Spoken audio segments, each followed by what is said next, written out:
start with section 2.10, the last section of this chapter, and this section is entitled norm spaces of operator and dual space, right? So what will be हमने last जो sections हैं उसमें क्या किया था, जो dual space भी बनाया था उसमें लीनियर फंक्शनल्स का सेट बनाया था ना, लीनियर फंक्शनल्स का सेट बनाया था, उसको हमने डुअल स्पेस बोला था, अलजेब्राइक डुअल स्पेस। तो यहाँ पे हम जो स्पेस बनाएंगे वो ऑपरेटर्स का बनाएंगे, not functionals only, right?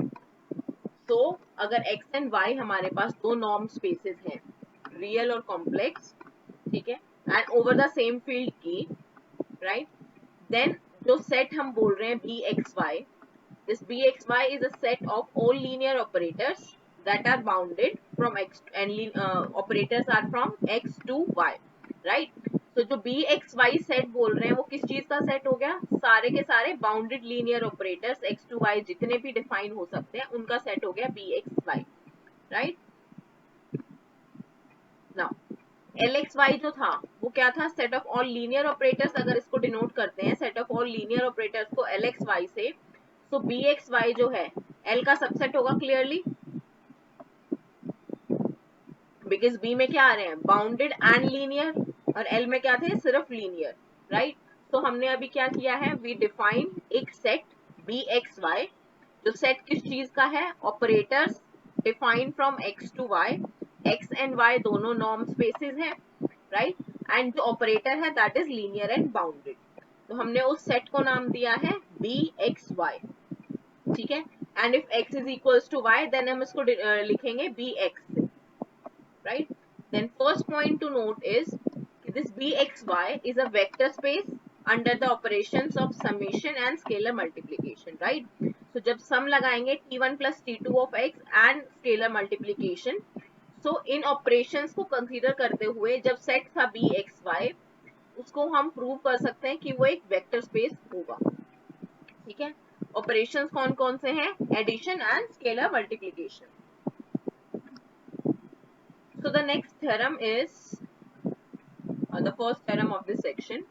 This says that this vector space Vxy of all bounded linear functional operators from a norm space X into a norm space Y is itself is a normed space with norm defined by this. हमने अभी जो last point था उसमें क्या लिखा था कि Bxy जो है एक वेक्टर स्पेस होगा, राइट? एंड वेक्टर स्पेस के ऊपर अगर हम नॉर्म डिफाइन कर देते हैं तो वो नॉर्म स्पेस हो जाएगा। तो इसमें हमने नॉर्म क्या डिफाइन किया है, जो ऑपरेटर का नॉर्म था, norm of T is nothing but supremum of x belongings to x, norm of T x upon x, right? यही नॉर्म डिफाइन किया था हमने ऑपरेटर का। तो अगर हम इस सेट के ऊपर बी एक्स वाई जो सेट था उसके ऊपर नॉर्म डिफाइन कर देते हैं ये, तो बी एक्स वाई जो है एक नॉर्म स्पेस हो जाएगा, राइट? Is it clear? तो थ्योरम का प्रूफ करने के लिए हमें क्या प्रूफ करना पड़ेगा कि ये जो बी एक्स वाई सेट है ये नॉर्म स्पेस है and with norm given by this. चलो तो उसको प्रूफ देखते हैं कैसे करते हैं। Now since every operator is bounded, right? T, अगर हम बी एक्स वाई का कोई एक एलिमेंट ले रहे हैं तो टी क्या होगा, एक बाउंडेड लीनियर ऑपरेटर होगा, ठीक है? तो उसके ऊपर नॉर्म वेल डिफाइंड हो जाएगा। जो हम ये नॉर्म डिफाइन कर रहे हैं ये वेल डिफाइंड होना चाहिए। वेल डिफाइंड के ऊपर क्या होना चाहिए कि हम जो एक एलिमेंट ले रहे हैं सेट का, उसके एलिमेंट, हर एक एलिमेंट के लिए एक नॉर्म डिफाइन होना चाहिए। तो अगर हम ये नॉर्म डिफाइन कर रहे हैं तो ये वेल डिफाइंड तो हो जाएगा। अब प्रॉपर्टीज ऑब्जर्व करनी है हमें कि नॉर्म की प्रॉपर्टीज सेटिस्फाई करेगा या नहीं, right? For bounded linear operators. तो उसके लिए फर्स्ट प्रॉपर्टी क्या है, norm of T, right? Norm of t should be greater than 0.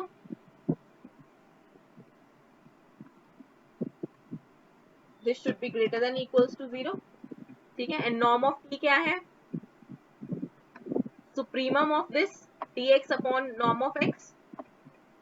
And norm जो है ये नॉर्मल नॉर्म है जो हमने डिफाइन किया था नॉर्म स्पेस के ऊपर, right? So this is norm, ये नॉर्म की सारी प्रॉपर्टी सेटिस्फाई कर रहा है।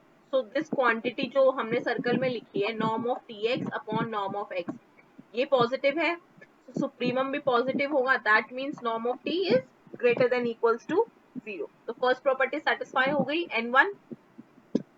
सेकेंड प्रॉपर्टी क्या थी, नॉर्म ऑफ टी, अगर नॉर्म ऑफ x 0 होता है if and only if x is equals to 0, right. तो हमने इसमें अज्यूम किया let norm of t is 0, that means ये सुप्रीमम क्वांटिटी 0 हो गई। ये सुप्रीमम क्वांटिटी 0 होने का मतलब क्या है, x 0 नहीं है तो नॉर्म ऑफ x तो 0 नहीं हो सकता। तो इस क्वांटिटी को 0 होने का मतलब क्या होगा कि norm of tx is equals to 0 for all x belongings to x and x non equals to 0, right? And norm of tx is equals to 0 implies tx is equals to 0 and tx is equals to 0 her x के लिए है जो कि non zero है, ठीक है। and t of 0 0 होता ही है, यहाँ पे एक और पॉइंट लिखना पड़ेगा, and t of 0 is equals to 0 always holds, right? so दोनों से क्या आ गया, t is equals to 0. So what we have is norm of t is equals to 0 if and only if t is equals to 0. इन सारे steps को reverse कर सकते हैं, right? So N2 property hold हो गई, यहाँ तक clear है? Yes, ma'am. चलो नेक्स्ट आता है स्केलर मल्टीप्लीकेशन। उसके लिए कंसीडर करेंगे norm of alpha T. Norm of alpha T क्या होगा, supremum of alpha T x, right. Alpha और टी जो है एक लीनियर ऑपरेटर है, तो स्केलर मल्टीप्लीकेशन का कांस्टेंट बाहर आ जाएगा, so this would be written as alpha into T x, right. And norm of alpha into T x, इसको कैसे लिख सकते हैं, अल्फा एक स्केलर है तो this would B modulus of alpha into T x upon x.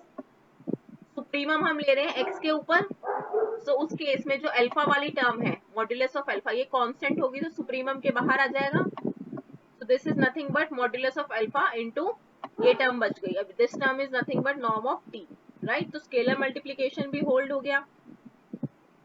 Last हमें prove करना है ट्राइंगुलर इनइक्वालिटी, तो उसके लिए क्या लेंगे, दो ऑपरेटर्स लेंगे T1 एंड T2 जो BXY में बिलोंग करते हैं। इसका मतलब क्या है, दोनों बाउंडेड है एंड लीनियर है, right? So we consider norm of T1 plus T2. This would be nothing but this norm of T1 plus T2x upon norm of x.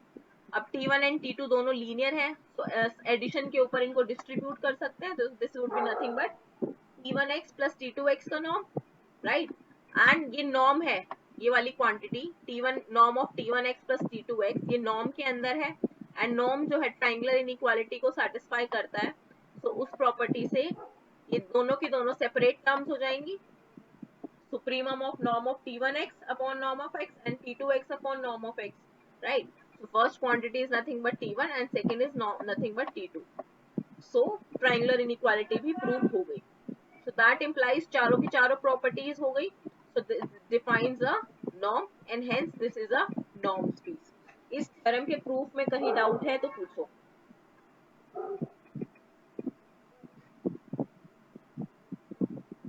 Ma'am third property repeat कर दे एक बार। Scalar multiplication वाली, yes ma'am. अगर हमने alpha लिया है एक scalar, right, alpha belongs to K, तो हम कंसीडर क्या कर रहे हैं, norm of alpha T, right. तो नॉर्म ऑफ अल्फा टी क्या होगा, supremum of norm of alpha T of x, right, upon norm of x. अब टी मैम इसमें हम x की जगह अल्फा x पुट कर रहे हैं, तो मैम इसमें जो डिनोमिनेटर में जो x है तो वहाँ पे अल्फा x नहीं आएगा। तो हम यहाँ पे x की जगह अल्फा x कहाँ पुट कर रहे हैं, हम जो t है ये ऑपरेटर जो अल्फा टी लिखा हुआ है इसको कोई ऑपरेटर t डैश कंसीडर करो, norm of t dash निकाल रहे हैं हम, so this would be nothing but norm of t dash of x upon norm of x. हम x की जगह अल्फा x नहीं रख रहे हैं, t की जगह अल्फा t रख रहे हैं।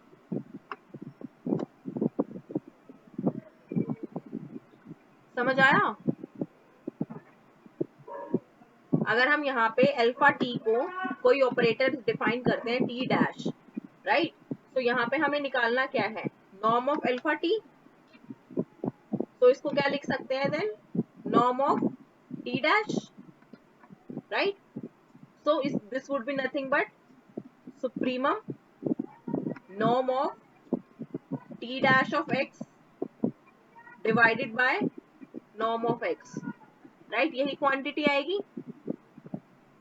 अब हमने यहाँ पे क्या लिया है, t dash जो मैम था मैम थर्ड प्रॉपर्टी यही तो होती है कि जो टी ऑफ एल्फा एक्स होता है वो इक्वल टू होता है एल्फा ऑफ टी एक्स, नहीं alpha dot T x. Third property ये होती है,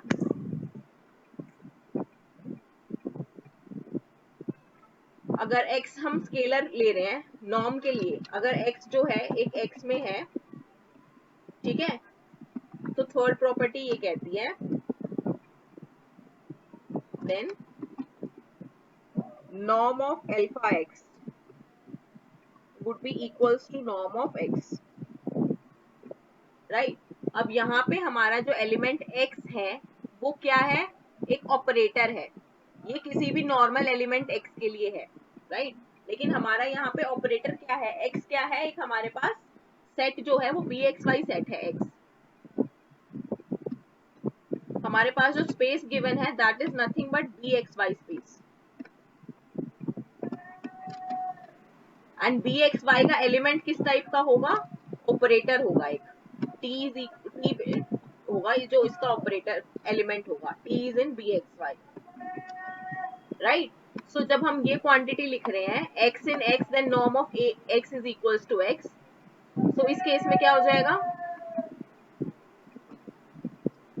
तो ऑपरेटर की फॉर्म में ये प्रॉपर्टी किस टाइप की हो जाएगी, norm of at is equals to modulus of a into norm of t।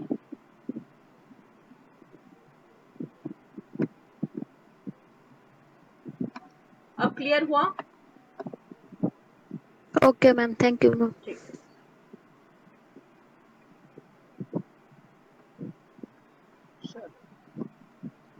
सो अब हमने इसको क्या प्रूव किया कि जो set of bounded linear operators हमने डिफाइन किया था वो एक्चुअल में एक नॉर्म स्पेस है, यहां तक हमने प्रूव कर दिया। नेक्स्ट हम क्या प्रूव कर रहे हैं कि अगर y एक बनाक स्पेस हो जाता है, राइट, ऑपरेटर कहां से कहां था, t जो ऑपरेटर था that was from x to y, right. So अगर y जो है वो एक बनाक स्पेस हो जाता है देन bxy पूरा स्पेस जो है वो बनाक स्पेस हो जाएगा, x के ऊपर डिपेंड नहीं कर रहा है, राइट। सिर्फ अगर y ही बनाक स्पेस हो जाता है देन bxy जो है एक बनाक स्पेस हो जाएगा। उसको प्रूव करने के लिए हमें क्या प्रूव करने पड़ेगा, कंप्लीटनेस प्रॉपर्टी प्रूव करनी पड़ेगी, राइट, bxy की। तो उसके लिए क्या करेंगे, कॉशी सीक्वेंस लेंगे bxy में, एंड एलिमेंट हम bxy का ले रहे हैं सीक्वेंस, तो वो ऑपरेटर्स का सीक्वेंस आएगा। So let this sequence tn be a Cauchy sequence in bxy। अब यहाँ पे tn क्या है, एक bounded linear operator for every n, right, ये क्लियर है।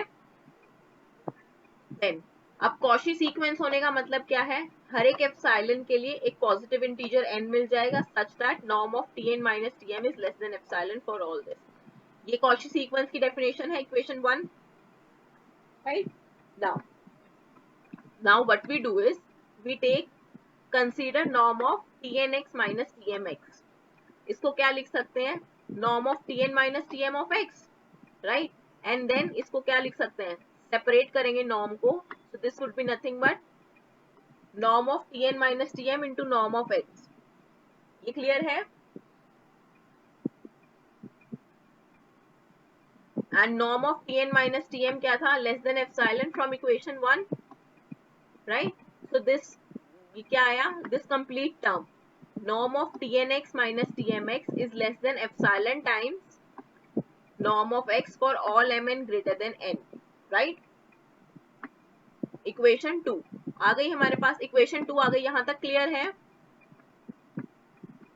या दोबारा बताऊं, यस मैम, क्लियर।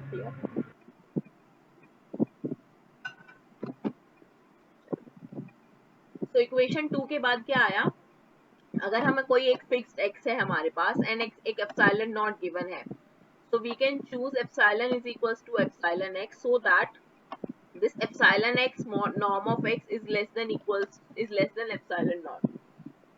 ये कैसे आया, x कोई फिक्स नंबर है, राइट, एंड एक नॉर्म स्पेस में है, x में था एंड x जो है वो नॉर्म स्पेस में था, clear. So norm of x जो है ये एक स्केलर वैल्यू आएगी, राइट।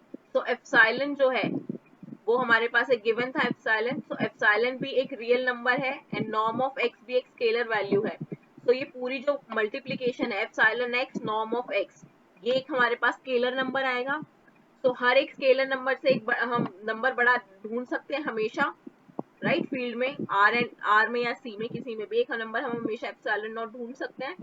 तो यहाँ पे हम क्या कर रहे हैं कि हर एक फिक्स एक्स के लिए we choose an epsilon such that this holds equation epsilon x norm x is less than epsilon naught।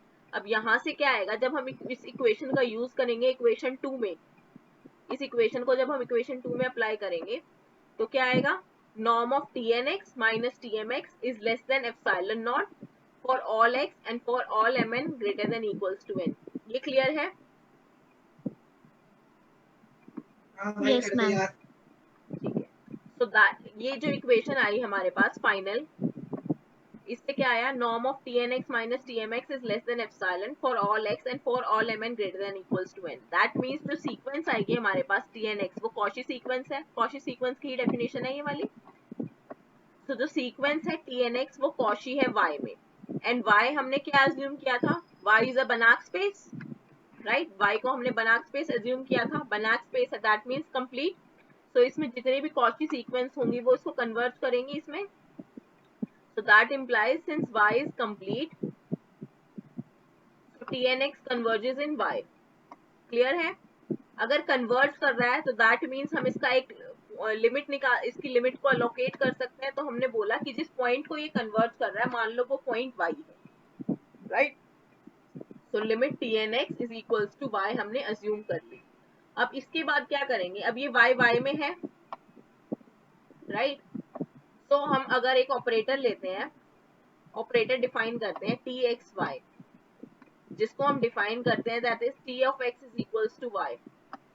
तो हर एक x के लिए ना, ये जो हमें y मिला था इस इक्वेशन में, इसमें limit n tendings to infinity tn f of x कर रहे थे, मतलब हर x के ऊपर डिपेंडेंट है ना ये लिमिट। तो जैसे जैसे x चेंज करते जाएंगे y चेंज होता जाएगा, राइट। सो दैट मीन्स ये y की जो चॉइस है ये x के ऊपर डिपेंड करती है। तो हमने क्या किया, हमने एक ऑपरेटर डिफाइन किया t from x to y that is defined as t of x is equals to y। Clear है यहाँ तक कि ऑपरेटर हम कैसे डिफाइन कर सकते हैं y t x is equals to y? Yes ma'am. चलो देन हमें अब क्या दिखाना है कि ये जो t ऑपरेटर है ये एक बाउंडेड ऑपरेटर है, लीनियर ऑपरेटर है। दैट मीन्स ये जो t है ये bxy में बिलोंग करता है।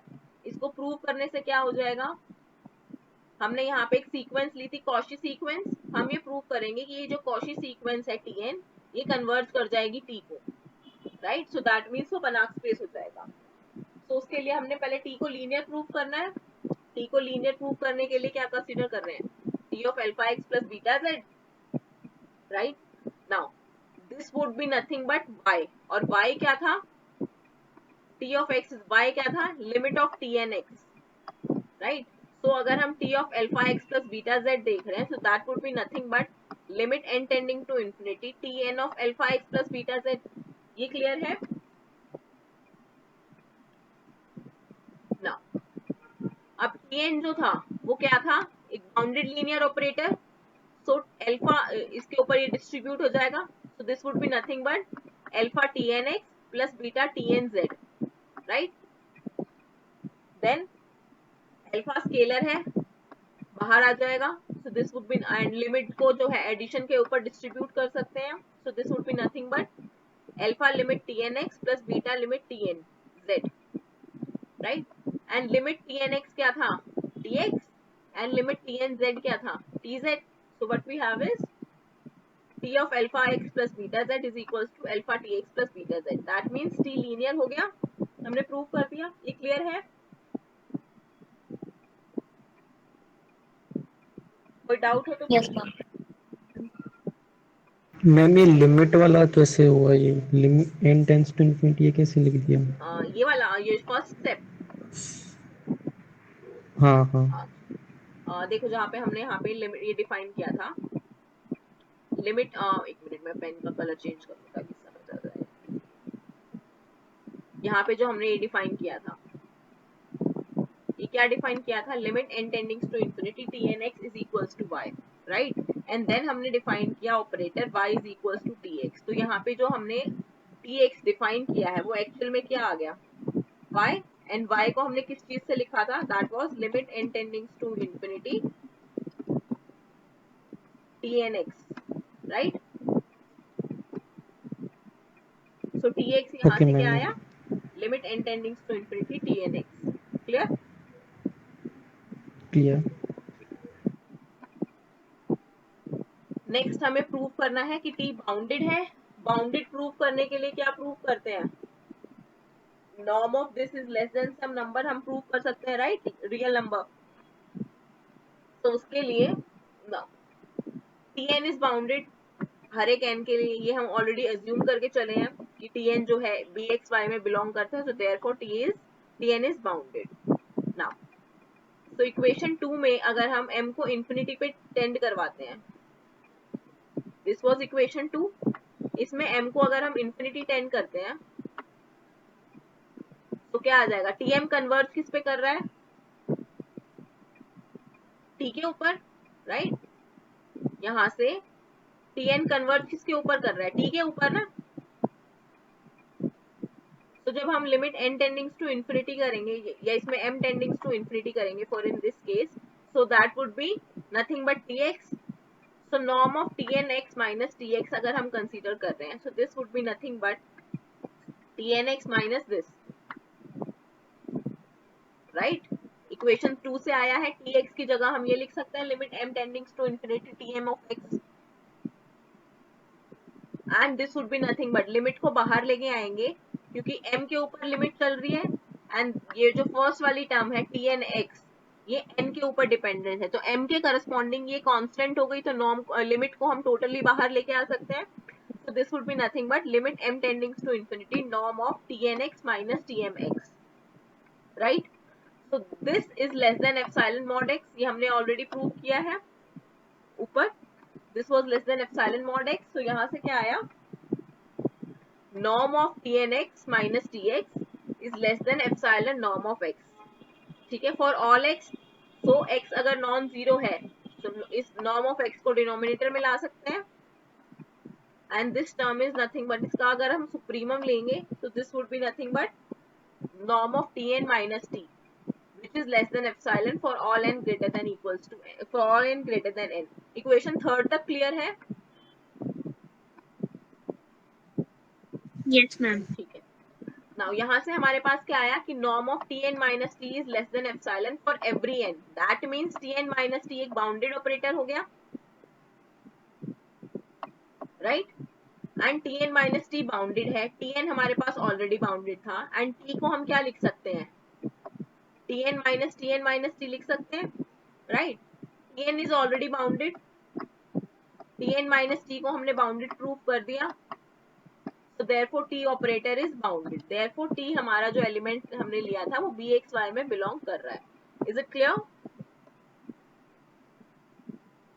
Now norm of tn minus t is less than epsilon, equation 3 यही थी, that means this norm would tend to 0 as n tending to infinity, and that means tn minus t is converging to 0 as n tending to infinity।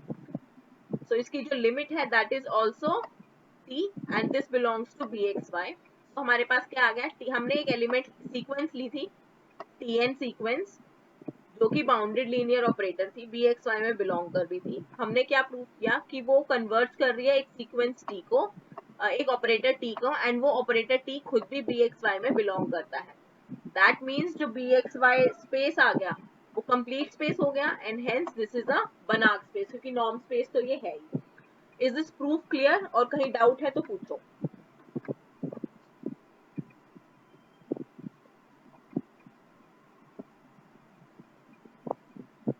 चलो, I am taking now, it is clear. So next we have an example. Show that En is a shorter basis for L1, right? Where En is this sequence, जो normal हमारा standard basis होता है। So हमें क्या prove करना है, that this En is a shorter basis। shorter basis prove करने के लिए हमें क्या प्रूव करना होता है,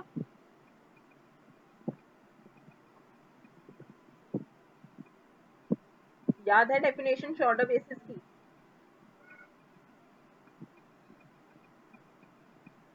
शॉर्टर बेसिस प्रूव करने के लिए हमें क्या प्रूव करना होता है कि अगर एलिमेंट है एक स्पेस का x, अगर यहाँ पे L1 की जगह हम x स्पेस ले रहे हैं, राइट, तो हर एक x एलिमेंट के लिए हमारे पास एक यूनिक सीक्वेंस ऑफ स्केलर्स मिल जाएगा सच दैट x को हम इस समेशन की टर्म में लिख सकते हैं, राइट। जैसे ही हम ये प्रूव कर देंगे कि हर एक x के लिए हमें ये यूनिक रिप्रेजेंटेशन मिल जाती है, तो हम प्रूव कर सकते हैं कि ये जो EIs हैं ये शॉर्टर बेसिस हैं। कभी भी हमें शॉर्टर बेसिस प्रूव करना होगा, हम यही अप्रोच लेंगे क्योंकि डेफिनेशन यही होती है शॉर्टर बेसिस प्रूव करने के लिए। बेसिस प्रूव करने के लिए हम क्या प्रूव करेंगे कि एक यूनिक सीक्वेंस ऑफ स्केलर्स मिल जाएगा सच दैट x को हम उसके linear combination, infinite linear combination की टर्म्स में लिख सकते हैं, राइट। तो अब हमें प्रूव क्या करना है कि En जो है L1 के लिए शॉर्टर बेसिस है। सो उसके लिए हम क्या करेंगे, x हमने एक आर्बिट्री एलिमेंट लिया L1 का, L1 में एलिमेंट लिया है, दैट मीन्स दिस समेशन जो है sequence summation I is equals to 1 to infinity modulus of zeta I, ये कन्वर्ज कर रहा होगा, ये समेशन L1 में लिया है element, right. So this is less then infinity. Less than infinity होने का मतलब यही लिख रहे हैं हम कि ये कन्वर्ज कर रहा है, डाइवर्ज नहीं कर रहा है इन्फिनिटी के ऊपर। नाउ इससे क्या आया कि हर एक n बिलोंगिंग्स टू n के लिए अगर हम ये कंसीडर करते हैं norm of x minus summation I is equals to 1 to n zeta I eta I, ठीक है। so this can be written as x को जो है हमने एक आर्बिट्री सीक्वेंस लिया था zeta n, right. so x को अगर हम सीक्वेंस zeta I रख रहे हैं and I is equals to from 1 to infinity है x के केस में, उसमें से n टर्म्स अगर हम हटा रहे हैं तो हमारे पास यही आएगी कि n टर्म्स के ऊपर तो 0 एलिमेंट आ जाएगा एंड देन नेक्स्ट टर्म्स जो है वो यही बचती जाएंगी, zeta n plus 1, zeta n plus 2 and so on. ये क्लियर है? मैम एक बार रिपीट कर। अच्छा ठीक।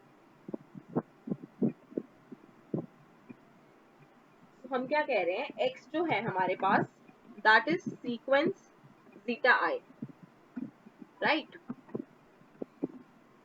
सो सीक्वेंस zeta I होने का मतलब क्या है, हमारे पास ये zeta I जो सीक्वेंस है दिस बिलोंग्स टू I जो है यहाँ पे I is equals to from 1 to infinity, correct. So जब हम x माइनस दिस करेंगे, zeta I eta I होने का मतलब क्या है, समेशन जो अगर हम लिख रहे हैं zeta I eta I ei, तो इसका मतलब क्या हो रहा है कि जब I is equals to 1 होगा, z I e I जब हम लिख रहे हैं, तो I is equals to 1 के लिए क्या आएगा, ये सिर्फ z1 e1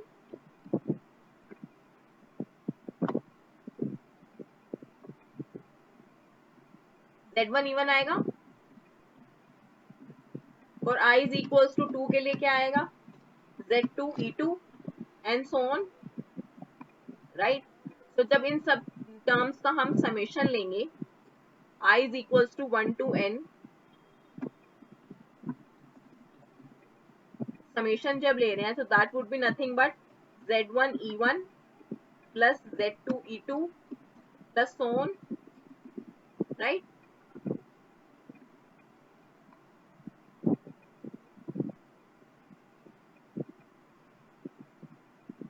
दैट इम्प्लाइज अब E1 सीक्वेंस जो था वो क्या था, फर्स्ट प्लेस पे 1 होगा सिर्फ, सो that means z1 into E1 element क्या है 1, 0 0 0 0, राइट।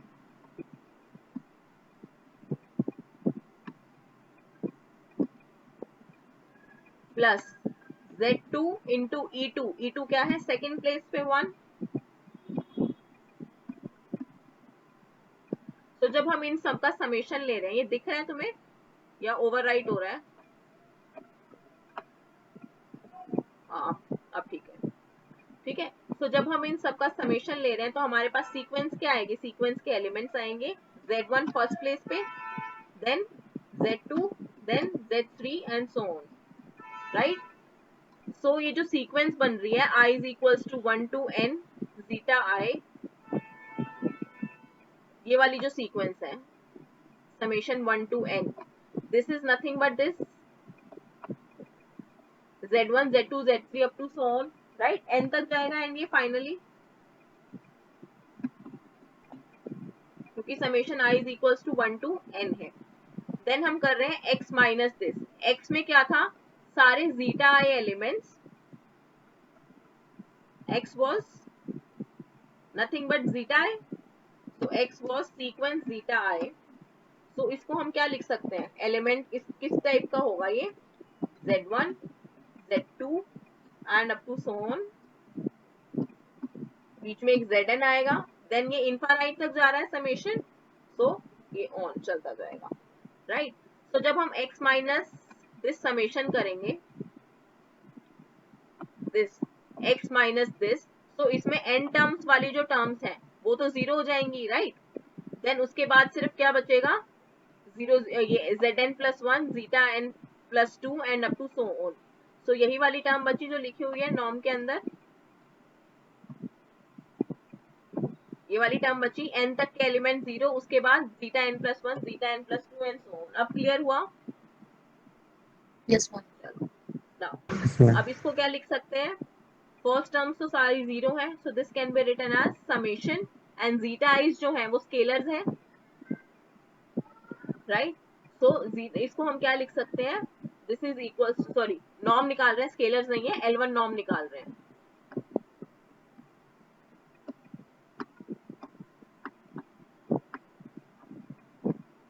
तो L1 नॉर्म का फॉर्मूला, जो डेफिनेशन होती है वो यही होती है, अगर यहाँ पे जीटा आइज भी होते तो यहाँ पे n इज इक्वल्स टू 1 से हो जाता, अब ये n प्लस 1 से है, उससे पहले की सारी टर्म जीरो है, तो इसको क्या लिख सकते हैं, this is equals to i is equals to n plus 1 to infinity modulus of zeta i।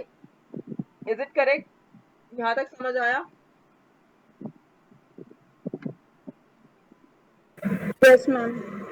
Now this tends to zero as n tends to infinity, क्यों, L1 में सीक्वेंस है तो बाउंडेड होनी चाहिए, दैट मीन्स ये जो summation है ये कन्वर्ज करना चाहिए, हमने यहीं पे लिखा है ना, यहाँ पे कि summation i is equals to 1 to infinity का जो समेशन है वो इनफाइनाइट से कम है, सो n प्लस 1 से लेंगे तो वो भी इनफाइनाइट से कम होगा, and this would be less than, this would converge to zero as n tends to infinity. ये हम इजीली प्रूव कर सकते हैं L1 के केस में, राइट। तो इसका मतलब क्या हुआ, x is equals to this limit n tending to infinity zeta I eta I, correct. क्योंकि जब n टेंडिंग टू इंफिनिटी करेंगे तो एक समेशन कहाँ से कहाँ आ जाएगा, infinity to infinity modulus of zeta I, वो nothing but, that is nothing but zero define करते हैं, राइट। तो x डिफाइन हो गया, that is limit n tending to infinity summation i is equals to 1 to n, and इस summation पे जब n tending to infinity करेंगे that is nothing but x is equals to summation i is equals to 1 to infinity zeta i eta i। तो यहाँ पे हमने existence prove कर दी कि इस हर एक एलिमेंट के लिए हमारे पास एक रिप्रेजेंटेशन आ जाएगी। हाँ ये जो tending to zero as n tends to infinity, हमारे पास i जो थी, हाँ x is equal to n, वो L1 का था, तो उससे समेशन लेस देन इंफिनिटी हो गया, हाँ मतलब इसका सम कुछ फाइनाइट आएगा, that mean this series is convergent. हाँ मैम लेकिन tends to zero as n tends to infinity ये कैसे लिख रहे हैं? देखो, जब ये इससे ऊपर टेंस टू जीरो लिखा है उसके ऊपर जो समेशन की वैल्यूज हैं वो देखो क्या है, n प्लस 1 टू इंफिनिटी है, यस मैम। जब n को इंफिनिटी करेंगे तो ये वैल्यूज क्या हो जाएंगी, infinity to infinity, infinity to infinity. ठीक है, एंड दिस समेशन जो है वो लेस देन इंफिनिटी होना चाहिए, होना चाहिए ना, टोटल का समेशन मैम यस मैम। हाँ, तो टोटल ये तो इंफिनिटी टू इंफिनिटी अगर किसी एलिमेंट का समेशन कर रहे हैं एंड वो इंफिनिटी नहीं होना चाहिए, तो दैट मीन्स उस एलिमेंट को बहुत छोटा होना पड़ेगा, तो देयरफॉर ये टेंड टू जीरो कर जाएगा लिमिट का सम, ये सॉरी समेशन।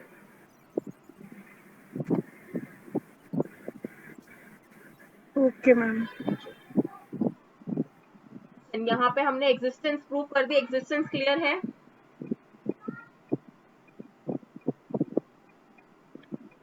देन हम प्रूव करेंगे कि ये सीक्वेंस जो है यूनिक है, यूनिकनेस के लिए क्या लेते हैं, एक और सीक्वेंस ले लेते हैं कि मान लो एक और सीक्वेंस एग्जिस्ट करता है स्केलर्स का alpha n, such that x को हम इस रिप्रेजेंटेशन में लिख सकते हैं, राइट।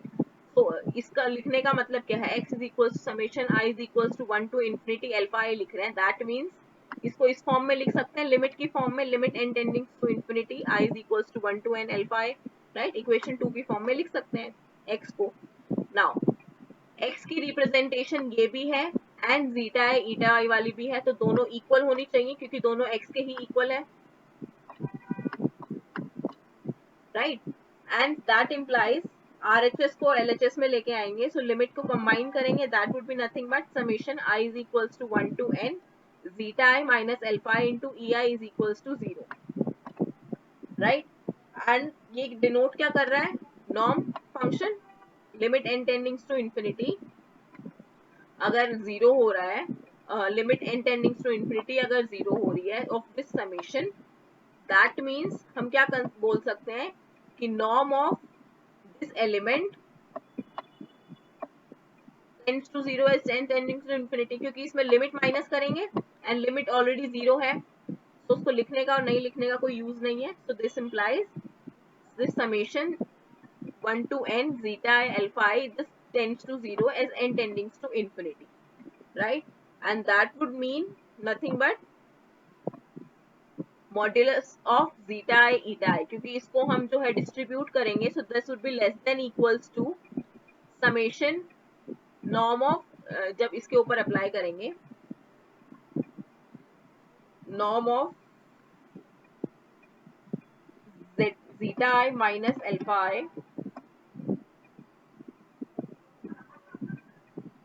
इंटू ई आई, यही था हमारे पास ऊपर वाली टर्म, राइट. इसको क्या लिख सकते हैं, this is less than equals to modulus of zeta I minus A I into norm of E I लिख सकते हैं.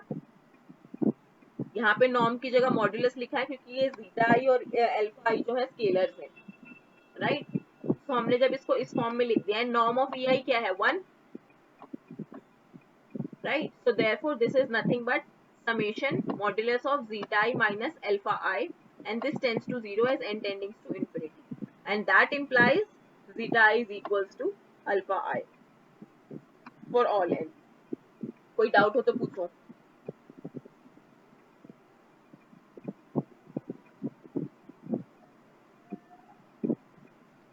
चलो, तो यहाँ से हमारे पास क्या आ गया कि हर एक x जो L1 में है उसके पास एक यूनिक सीक्वेंस ऑफ स्केलर्स मिल जाएगा सच दैट उसको हम इस फॉर्म में लिख सकते हैं, एंड दैट इम्प्लाइज En जो है शॉर्टर बेसिस है L1 के लिए. Is it clear? Yes ma'am. चलो, सो नेक्स्ट सेम एग्जांपल है, हमें प्रूव करना है कि En is a shorter basis for C not with norm infinity. C not क्या होता है, convergence space of all sequences जो 0 में कन्वर्जिंग टू 0, राइट. सो उसके लिए इजी है, कोई वैसी बात नहीं है. एंड देन उसके बाद ये कुछ क्वेश्चंस हैं सेम, बिल्कुल एग्जैक्ट सेम लाइन पे. En is a shorter basis for LP is not separable. Separable और नॉन और शॉर्टर बेसिस का रिलेशन क्या है? if a norm space has shorter basis then it is separable. ठीक है, तो उसमें हमें ये नॉन सेपरेबल और सेपरेबल दिखाने के लिए हमें क्या प्रूव करना है कि इसके पास एक शॉर्टर बेसिस है या नहीं है, बस हमें ये प्रूव करना है, राइट. सो ये वाली जो टर्म्स, ये वाली जो है, शायद इसके बाद एक एग्जांपल है उसमें मैं करवाऊंगी, एक एग्जांपल है वो मैं करवा दूंगी, देन उसके बाद समझ आ जाएगा इजीली, राइट. बाकी ये क्वेश्चंस जो हैं ये खुद ट्राई करना, बिल्कुल एग्जैक्ट सेम लाइंस पे है, कोई डिफरेंस नहीं है, राइट. तो नेक्स्ट हम डिफाइन कर रहे हैं डुअल स्पेस, एंड उसके बाद सेक्शन बचेगा ये. चलो, सो हमने सेक्शन 2.8 में हमने क्या डिफाइन किया था, लीनियर फंक्शनल्स, देन उसके करस्पॉन्डिंग हमने एक अलजेब्राइक डुअल स्पेस डिफाइन किया था, राइट. अब हम यहाँ पे क्या कर रहे हैं, एक डुअल स्पेस डिफाइन कर रहे हैं, लेकिन उस डुअल स्पेस में लीनियर फंक्शनल की जगह हम कंसीडर कर रहे हैं बाउंडेड लीनियर फंक्शनल्स, राइट. तो ये उसका एक सबसेट हो जाएगा, उसमें सारे लीनियर फंक्शनल्स थे अलजेब्राइक डुअल स्पेस में, अब जो हम डुअल स्पेस बोल रहे हैं उसमें क्या ले रहे हैं हम, बाउंडेड लीनियर फंक्शनल सारे। तो x डैश जो है इसको डिनोट कर रहे हैं हम x डैश से, एंड x डैश क्या है, सारे फंक्शनल्स जो कि बाउंडेड है एंड लीनियर में, एंड नॉर्म इज डिफाइंड, जो हमने रेगुलर नॉर्म डिफाइन किया था। तो इस स्पेस को हम क्या बोलते हैं, डुअल स्पेस। एंड दोनों को डिफरेंशिएट करने के लिए कि कौन सा डुअल स्पेस की बात हो रही है, इसको हमने नाम दिया है कॉन्जुगेट स्पेस या फिर एडजॉइंट स्पेस, राइट। तो अलजेब्राइक डुअल स्पेस क्या था, set of all linear functionals, right. And जो कॉन्जुगेट स्पेस है उसमें क्या है, ऑल बाउंडेड लीनियर फंक्शनल्स। तो बाउंडेड वाली जो कंडीशन है वो एक एक्स्ट्रा आ गई है, ठीक है। सो x डैश अगर हम डिफाइन कर रहे हैं, that it would be bxk, set of bxk है क्या है, set of all bounded operators from x to k। अगर फील्ड अब हम k ले रहे हैं, x टू y होता है bxy, तो उसमें ऑपरेटर्स आते हैं क्लियरली, राइट। तो अब हम जब यहाँ पे हम y स्पेस को स्केलर फील्ड ले रहे हैं तो ऑब्वियसली वो स्केलर फंक्शनल्स का सेट होगा, राइट। एंड जैसे ही वो फंक्शनल्स का हो गया, सो बी एक्स के जो है उसको हमने डिनोट कर दिया एक्स डैश से, so this is conjugate space, right. So b x के जो होगा वो हमारे पास एक्स डैश आएगा। So the theorem is that the dual space of a norm space X is a Banach space. X के complete होने या ना होने से कोई फर्क नहीं पड़ता, ठीक है। इसका प्रूफ नहीं है, दिस इज विदाउट प्रूफ, इसका एज ए यूज होगा। तो अगर यूज पड़ेगा, अगर कहीं प्रूफ का, तो I do. But the dual space theorem क्या कहती है, the dual space of a norm space X is a Banach space whether X is complete और नॉट, ठीक है। नेक्स्ट, इफ एक्स की डायमेंशन फाइनाइट है, तो सेक्शन 2.9 में हमने क्या बोला था कि एक्स स्टार की डायमेंशन और एक्स की डायमेंशन सेम होगी, राइट, अगर फाइनाइट है तो। सिमिलरली इस केस में कह रहे यस हैं, मैम। हाँ, सिमिलरली इस केस में कह रहे हैं अगर x की डायमेंशन फाइनाइट है तो x डैश की और x स्टार की जो डायमेंशन वो सेम सेट्स होंगे, that is every linear functional on a finite dimensional vector space is bounded. इस रिमार्क से यही हमने कंक्लूड किया है कि अगर डायमेंशन ऑफ x हम फाइनाइट ले रहे हैं तो x डैश जो सेट है वो that is nothing but x star, that means finite dimensional अगर स्पेस है तो हर एक लीनियर फंक्शनल उस पे बाउंडेड होगा, ठीक है। All these things are without proof. अगर प्रूफ चाहिए तुम्हें तो I will prove it next class, वो मुझे बता देना। सो मैम हाँ, मैम जो हम ये बोल रहे हैं कि in every finite dimension space every linear functional is bounded, हाँ, तो मैम अगर हम इसको डायमेंशन में ना देखें, यहाँ पे तो ड्यूल स्पेस की डायमेंशन क्योंकि इक्वल होगी अलजेब्राइक हाँ, ड्यूल स्पेस के, तो इससे बोल रहे हैं हम। अगर वैसे देखें तो कैसे बोल सकते हैं इस चीज को कि हर लीनियर फंक्शनल बाउंडेड होगा फाइनाइट में? तो मैं वही तो बोल रही हूँ कि इसका प्रूफ है नहीं। इफ यू वांट तो मैं इसका प्रूफ नेक्स्ट क्लास में तुम्हें एग्जैक्टली प्रूफ करवा दूंगी कि वो कैसे होगा, ओके मैम। ठीक है। और सो नेक्स्ट क्लास में हम कर ही लेंगे ताकि क्लियर हो जाए एज अ रिजल्ट, या ऐसा ना रहे कि मगअप करना है, विल प्रूव इट।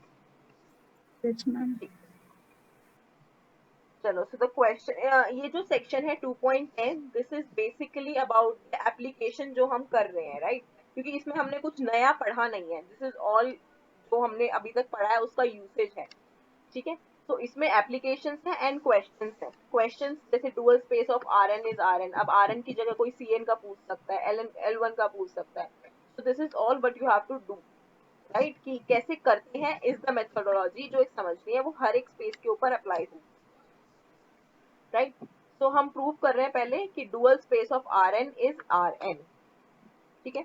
तो उसके लिए क्या करेंगे, डुअल स्पेस प्रूव करने के लिए हमें क्या प्रूव करना है कि इसके जो बाउंडेड लीनियर फंक्शनल्स हैं आर एन में, वो सारे के सारा वो सेट जो है वो आर एन ही स्पेस आएगा। तो उसको कैसे प्रूव करेंगे, तो उसको प्रूव करने के लिए what we are taking is let E1 E2 En be a basis for R N, right.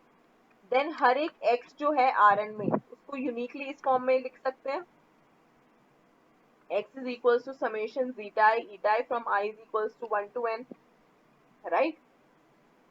Now let f be an element of dual space of Rn, right? x dash से हमने denote किया था and यहाँ पे x क्या है Rn, तो हमने क्या लिया, एक डुअल स्पेस का एलिमेंट लिया, कोई भी arbitrary element. Then f of x क्या होगा, nothing but f of x की जगह पे समेशन वाली टर्म आ जाएगी. एंड f क्या है, डुअल स्पेस का एलिमेंट है तो लीनियर होगा एंड बाउंडेड होगा, एंड लीनियर है तो समेशन के ऊपर डिस्ट्रीब्यूट हो जाएगा. So this would be nothing but summation I is equals to 1 to n zeta I f of ei. ये क्लियर है? Yes ma'am. तो इसके बाद हम क्या लिख सकते हैं, that f of x is equals to summation zeta I into gamma I, जहाँ पे gamma I क्या है, f of ei. ठीक है, हमने f of ei की वैल्यू को डिनोट करते हैं कि ये gamma I है. तो हमने f of, मैम वो RN डैश लिखा है मैम. हाँ Rn डैश है, Rn का डुअल स्पेस, डुअल स्पेस को हमने डैश से डिनोट किया है ना ऊपर, ये ना, dual space is x dash. Okay ma'am.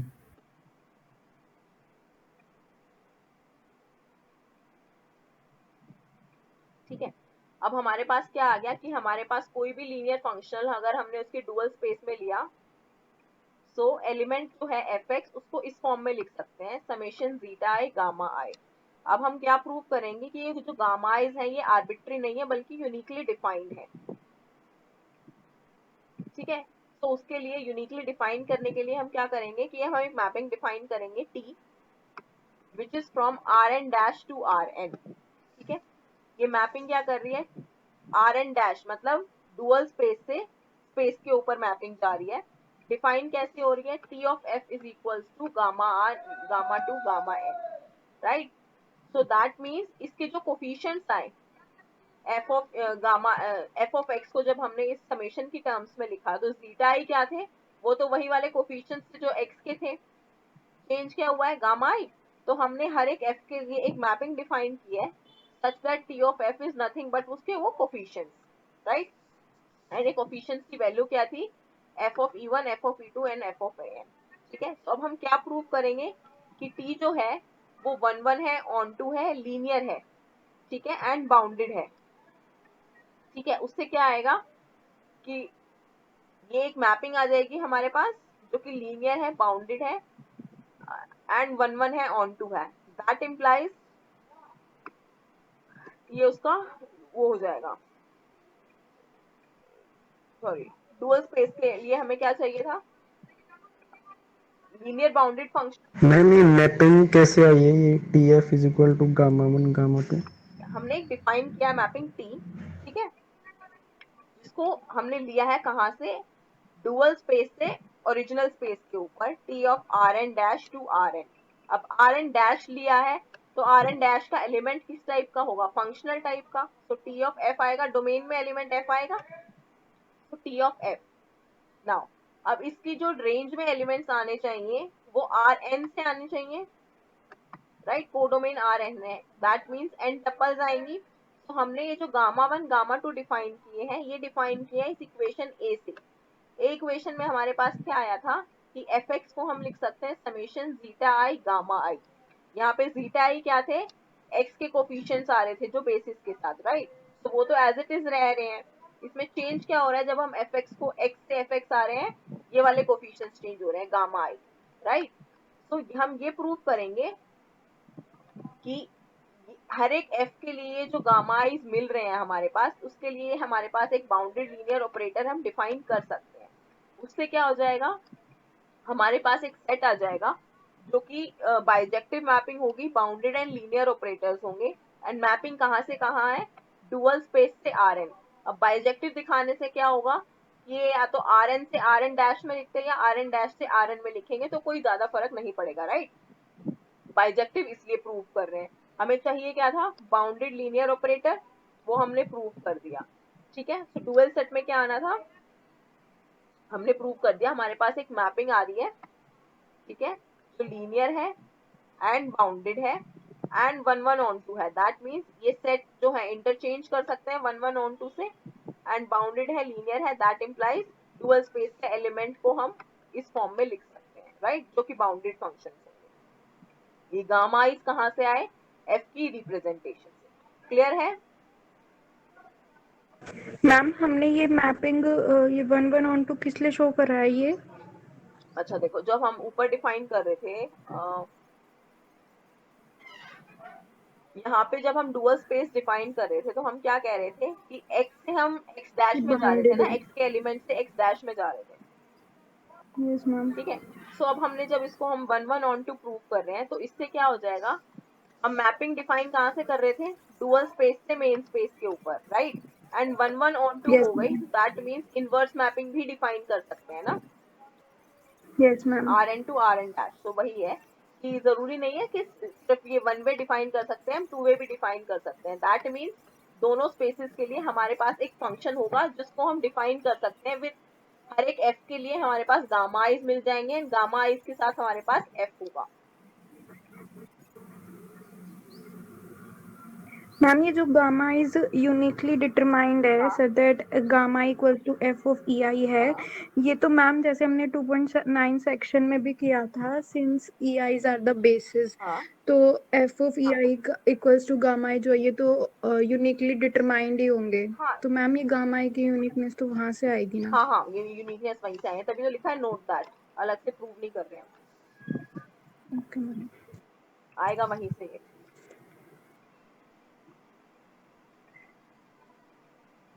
चलो 1 1 on 2 जो है वो इजीली प्रूव हो सकता है।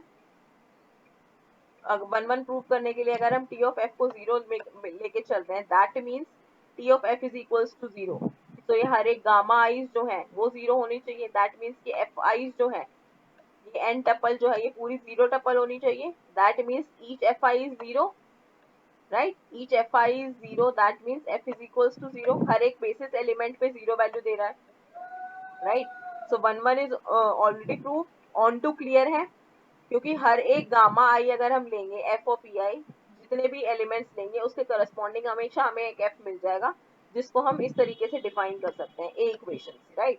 तो ऑन टू भी अपने आप आ गया इनबिल्ट, लीनियर प्रूव करने में कोई डिफिकल्टी नहीं है, एंड टपल्स है सिर्फ।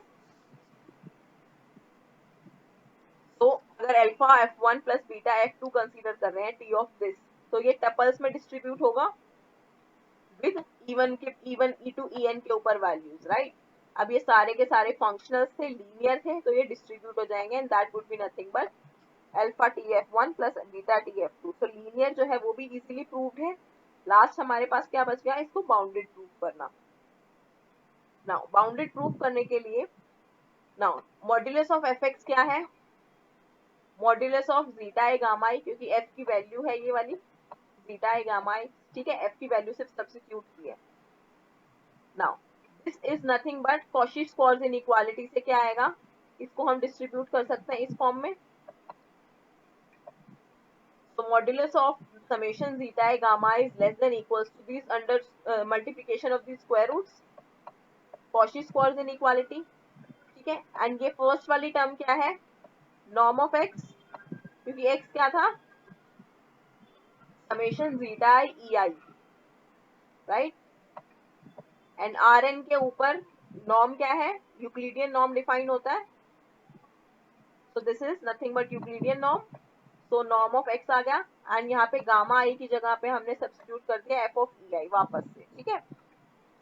तो क्या आया, modulus of F X upon norm of x is less than equals to this for all X belongings to R. So इसका सुप्रीमम जो है वो भी लेस देन इक्वल्स टू होगा, and this is less than infinity. ये कैसे आया, bounded linear functions थे ना, these गामा आईज जो थे, that is F of E I, and F क्या था, डुअल स्पेस में एलिमेंट था, एंड डुअल स्पेस में एलिमेंट्स कैसे ले रहे हैं हम, बाउंडेड लीनियर फंक्शंस, राइट। तो अगर बाउंडेड है तो हमें इसको हम लेस देन इंफिनिटी लिख सकते हैं कोफिशिएंट्स को, and so therefore left hand side is norm of f, this is less than equals to this, and similarly norm of x, norm of f हमेशा, ये इनइक्वालिटी हमेशा होल्ड करती है क्योंकि ये सुप्रीमम होता है, इक्वल टू एंड सुप्रीमम के इक्वल होता है, so therefore this can be written as this is greater than equals.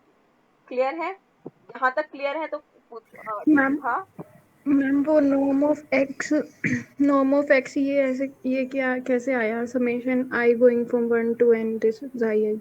X तो हमारा समेशन आई आई ई आई था ना। एक्स क्या है हमारे पास? समेशन जीटा आया है, राइट? Yes ma'am. एंड हम कंसीडर कर रहे हैं आर एन में, ओके वो हो गया मैम। ठीक है? मल्टीप्लाई। तो यहाँ पे अगर हम एलिमेंट लेते हैं एक्स को, अगर हम gamma one gamma to gamma an element लेते हैं, इन पर्टिकुलर ले रहे हैं, राइट? इन पर्टिकुलर ले सकते हैं, राइट? फील्ड का एलिमेंट है, so norm of F would be greater than equals to F of gamma one gamma to gamma N upon norm of x. ये डिवाइडेड बाय है शायद, अगर ना दिख रहा हो तो। F of gamma one gamma to gamma N क्या होगा?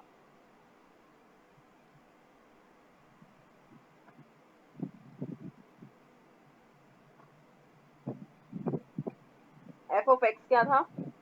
Summation zeta I gamma I. तो एफ ऑफ गामा वन जब निकालेंगे, तो एक्स को अगर हम गामा वन गामा एन लिख रहे हैं, राइट? तो this would be nothing but zeta I, तो उस केस में वन है, and gamma I is gamma I, so f of gamma i is nothing but gamma i। यहाँ से ये क्लियर हो गया। ये modulus of f of gamma one gamma to जो है, ये इस फॉर्म में कैसे आया है? Summation i is equals to 1 to n gamma i square.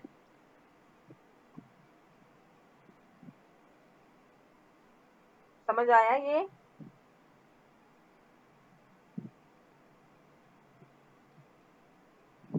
देखो f of x क्या था? समेशन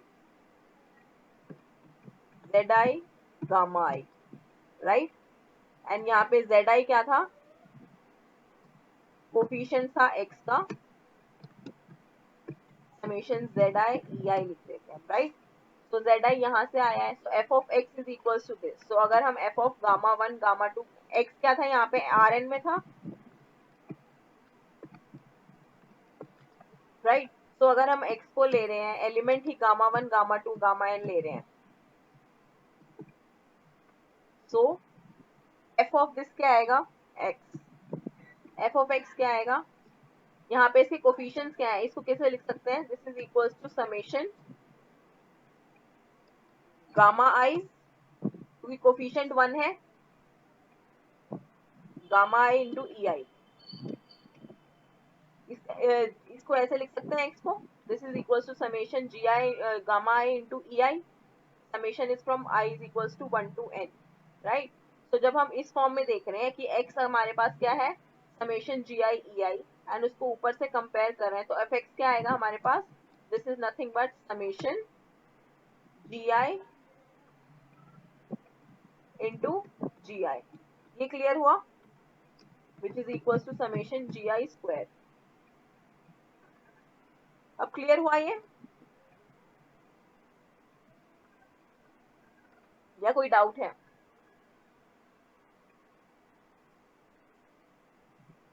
डाउट हो तो पूछो, ऐसे टाइम हो गया है क्लास का। ये क्वेश्चन करके हम क्लास फिनिश करते हैं, खत्म हो जाएगा अभी। कोई डाउट हो तो पूछो इसमें। No ma'am. f of x को हमने कैसे डिफाइन किया था? f of x is nothing but summation z i e i, ठीक है? ऊपर देखो, मैम क्लियर है। क्लियर है? चलो, देन यहाँ से क्या आया? This is nothing but summation gamma i square upon norm of x, gamma one gamma to gamma n क्या है? आर एन नॉर्म में, this is under root of this, so this is nothing but under root से एक cut गया तो under root ऊपर बच गया, तो इक्वेशन 2 आ गई हमारे पास। Norm of f is greater than equals to this.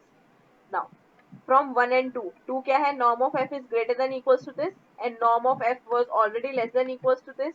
From 1 and 2 क्या आ गया? Norm of f equal to this, that is nothing but norm of gamma one gamma to gamma n। अभी गामा टू गामा n जो tuple थी, that was nothing but norm of tf। तो हमने prove कर दिया कि t bounded है with norm of tf is equals to norm of f।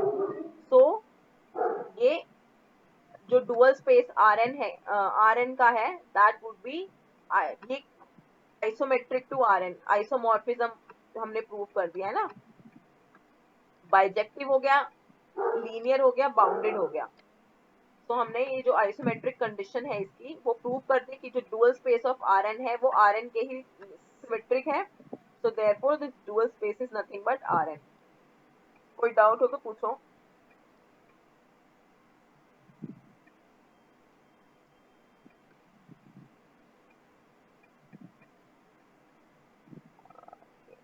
तो इसके बाद 2 क्वेश्चंस हैं वो कल करेंगे। Let's end this class. और कोई डाउट है या नहीं है? मैम हाँ मैम हम किसी वेक्टर स्पेस पे हाँ जब हमारा फाइनाइट डायमेंशनल होता है तो हमें पता है कि कितने लीनियर फंक्शनल हम डिफाइन कर सकते हैं, वो dimension of that vector space ही हो जाता है।